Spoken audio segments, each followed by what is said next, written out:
प्रिय भाइयों और बहनों, आज के सुसमाचार में यीशु ने हमें संघर्ष, दुख और उत्पीड़न के बारे में बताते हैं। यीशु ने कहा, तुमसे यह सब कुछ होगा, लेकिन यह तुम्हारे लिए गवाही का अवसर बनेगा। यह वाक्य हमें यह समझाने की कोशिश करता है कि जीवन में आने वाली कठिनाइयाँ और परीक्षाएं केवल हमारे लिए एक अवसर है, जिनके द्वारा हम अपने विश्वास का प्रमाण दे सकते हैं। यीशु ने हमें यह भी बताया कि हम किसी भी प्रकार की दुश्वारियों से घबराए नहीं। जब हमें प्रताड़ित किया जाएगा, जब हमें दूसरों के द्वारा निंदा और अपमान का सामना करना पड़ेगा, तो यीशु ने हमें आश्वासन दिया है कि वह हमारे साथ होंगे और हमें अपनी आत्मा से प्रेरित करेंगे।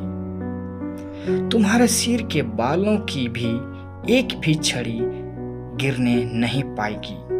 इसका अर्थ यह है कि भगवान हमें कभी अकेला नहीं छोड़ेंगे।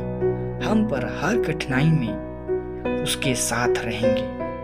ख्रिस्त में मेरे प्यारे भाइयों और बहनों, जीवन में आने वाली कठिनाइयों और संकटों का सामना करने के लिए हमें विश्वास और धैर्य की आवश्यकता है। यीशु ने हमें यह नहीं कहा कि हमारी कठिनाइयां समाप्त हो जाएगी, बल्कि यह कहा कि हम उन सभी में विजय प्राप्त करेंगे अगर हम उनका सामना विश्वास और साहस से करेंगे।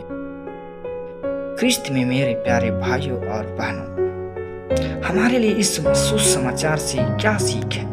पहला सीख मिलता है, हमें धैर्य और विश्वास रखने की जरूरत है। जीवन में जब कठिनाई आए तो हमें याद रखना चाहिए कि हम अकेले नहीं हैं, बल्कि ईश्वर हमारे साथ है और हमें शक्ति देंगे। दूसरी सीख मिलती है, भगवान की योजना को समझने की कोशिश करें।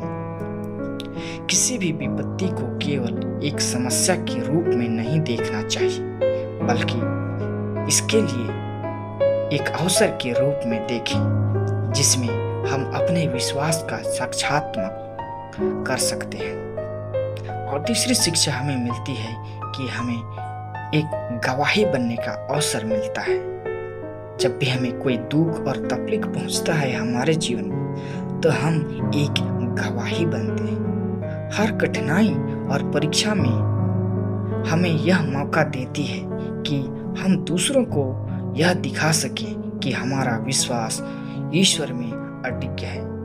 तो प्रिय भाइयों और बहनों, यीशु का संदेश हमें जीवन में आने वाली सभी चुनौतियों को धैर्य और विश्वास के साथ स्वीकार करने का प्रेरणा देता है। हमारे विश्वास के द्वारा ही हम हर कठिनाई पर विजय प्राप्त कर सकते हैं। आइए हम अपने जीवन में यीशु के शब्दों को आत्मसात करें और उन पर विश्वास बनाए रखें। हम यीशु से प्रार्थना करें कि वह हमें अपने विश्वास को मजबूत बनाने की शक्ति दे और हमारे दिलों में शांति और धैर्य बनाए रखें। प्रभु यीशु का धन्यवाद। आमीन।